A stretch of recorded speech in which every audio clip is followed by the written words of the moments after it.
কেন শাকিব খান ও অপু বিশ্বাসের মধ্যে ডিভোর্স হয়েছেন তার নতুন কারণ প্রকাশ। তাহলে কি তারা দুজন আবার বিয়ে করতে যাচ্ছেন?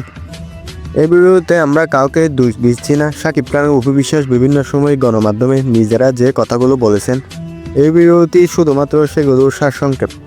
এখানে কোনো গুজব বা ব্যক্তিগত অভিযোগ তুলে ধরা হয়নি। শাকিব খান ও অপু বিশ্বাস একসঙ্গে সিনেমায় কাজ করতে গিয়ে ধীরে ধীরে কাছাকাছি আসেন।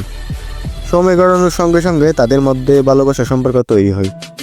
এই সম্পর্ক থেকে তারা বিয়ের সিদ্ধান্ত নেন, কিন্তু এই বিয়েটা হয়েছিল সম্পূর্ণ গোপনে। শাকিব খানের পরিবার এমনকি ইন্ডাস্ট্রির অনেক মানুষও বিষয়টি জানতেন না। এই গোপন বিষয়ে বিয়েটাই পরবর্তীতে তাদের দাম্পত্য জীবনে বড় একটি জটিলতার জায়গা হয়ে দাঁড়ায়। বিয়ের বিষয়টি পরিবারকে না জানানো নিয়ে ধীরে ধীরে চাপ তৈরি হতে থাকে। অপু বিশ্বাস বিভিন্ন সাক্ষাৎকারে বলেছেন, তিনি নিজেকে অনেক সময় একা মনে করতেন এবং একজন স্ত্রী হিসেবে পারিবারিক স্বীকৃতি না পাওয়াটা তার জন্য মানসিকভাবে কষ্টের ছিল। অন্যদিকে শাকিব খানও বলেছেন, পরিবার ও ব্যক্তিগত জীবনের বিষয়গুলো নিয়ে দুজনের মধ্যে বোঝাপড়ার অভাব তৈরি হচ্ছিল। এই পরিস্থিতি তাদের সম্পর্ককে আরও দুর্বল করে তোলে।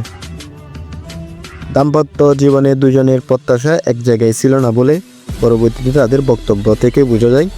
একজন চাইছিলেন নিরাপত্তা ও স্বীকৃতি, আর অন্যজন ছিলেন কেরিয়ার ও পারিবারিক চাপের মধ্যে।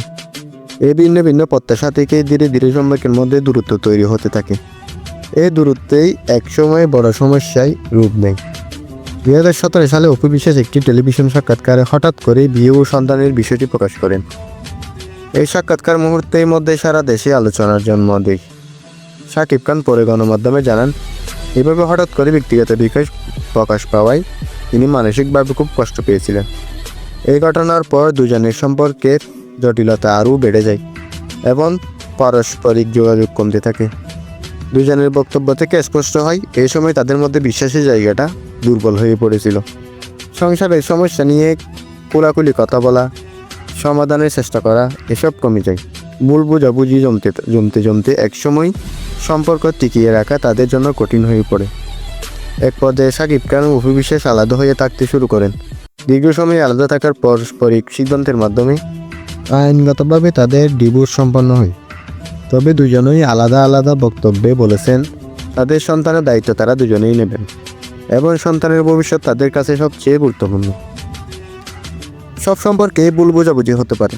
শাকিব খান ও অপু বিশ্বাসের জীবনেও এমন কিছু সিদ্ধান্ত ও পরিস্থিতি এসেছে যার কারণে তারা আলাদা পথে হাঁটার সিদ্ধান্ত নেন। আমরা আশা করি দুজনেই নিজেদের জীবন শান্তি খুঁজে পান এবং তাদের সন্তানের ভবিষ্যৎ হোক সুন্দর।